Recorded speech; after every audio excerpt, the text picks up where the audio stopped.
કંપનીના general manager, અને એમને જ્યારે સત્સંગ થયો ત્યારે એ બધું જ મૂકીને સત્સંગની અંદર પણ એટલા વેગવાન થઈને સેવાભાવથી જોડાયા એવા આપણા જસબીરસિંહ સાહેબ.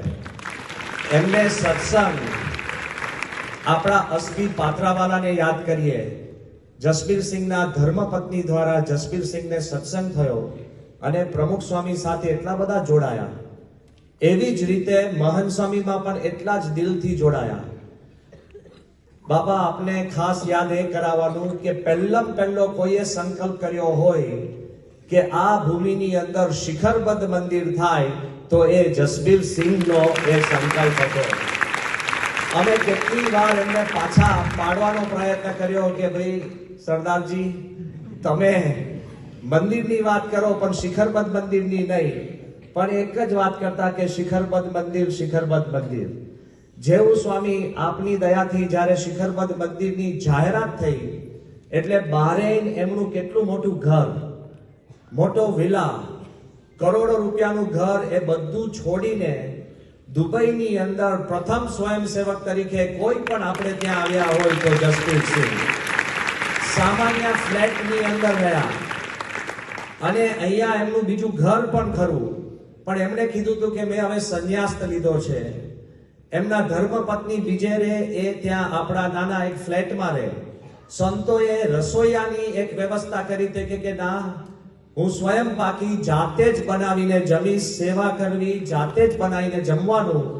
પણ એ ઉપરાંત પણ જ્યારે એ સેવા કરવા આવ્યા ત્યારે ઘણું મોટું માતભર દાન આપીને પછી સેવા કરવા આવ્યા. ઘણીવાર કોક જે દાન આપે એ સેવા ન કરી શકે, અને સેવા કરે એ કદાચ સક્ષમ ન હોય. પણ છેલ્લી વાત કરીએ કે આ આખો પ્રોજેક્ટ છે, એ પ્રોજેક્ટનું પ્લાનિંગ એક આર્કિટેક્ટ જોડે બેસવાનું, કન્સલ્ટન્ટ જોડે, નાનામાં નાની વાત. બાપા, આપે વાત કરી કે મંદિર જેટલું વન્ડર ઉપર દેખાય છે એના કરતા પણ વન્ડરફુલ એની નીચે પણ છે. તો અંદરના બધા જ પેસેજીસ, સ્ટોર હાઉસ, બધો જ વિચાર એ જસબીરસિંહનો હતો, કારણ કે મમત્વવાળા પુરુષ હતા. વધારે એક યાદ કરાવું કે જે વખતે એ ધામમાં ગયા તે વખતે એમનો ફોન હતો મારા ઉપર, અને મને કીધું કે સ્વામી, તમે સાઇટ ઉપરથી જાઓ તો મને ખાસ મારા રૂમમાં મળીને જજો. રૂમ બંધ, અંદર જ પોતે ધામમાં ગયા હતા.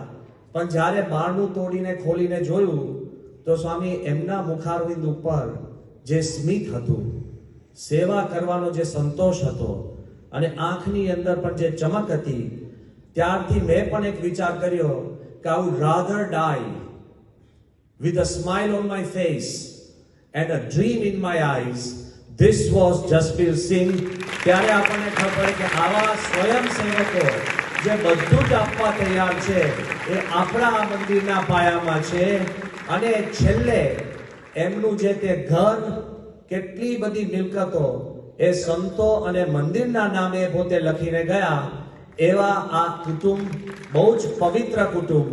એમના જમાઈ આપણે ફૈઝલભાઈને પણ યાદ કરીએ, અને એમના ધર્મપત્નીએ આ ઉત્સવની અંદર આટલા બધા ધનવાન, બુદ્ધિશાળી, આટલો બધો ભોગ, પણ એમને સંતોને પત્ર લખ્યો કે સ્વામી, આ ઉત્સવની અંદર સંડાસ બાથરૂમ સાફ કરવા માટે હું અને 6 મહિલાઓની ટીમ તૈયાર કરી છે. આ તમામ સંડાસ બાથરૂમ સાફ કરવાની જવાબદારી જસબીરસિંહના ધર્મપત્નીએ લીધી છે.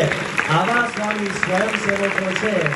તો ગુરુહરિ મહંત સ્વામી આ સભામાંથી વિદાય લે એ દરમિયાન જ જસબીરસિંહનું પ્રિય કીર્તન ચાલુ રહેશે, અને આપણે બાપાને વિનંતી કરીએ એ પોતાના ઉતારામાં પધારે. સર્વપ્રથમ તો જસબીરસિંહ પોતે પોતાનું ભજન જે રચેલું ગાતા હતા પ્રમુખ સ્વામી મહારાજ અને મહંત સ્વામી મહારાજ સમક્ષ, એની એક પંક્તિ ગાઈને ત્યારબાદ એમનું જે બીજું એક પ્રિય ભજન છે એ આપણે સાંભળીશું. हे मेरे सुंदर स्वामी जी, तेरे चरण कमल पर छावा. मेरे सुंदर स्वामी जी, तेरे चरण कमल पर छावा.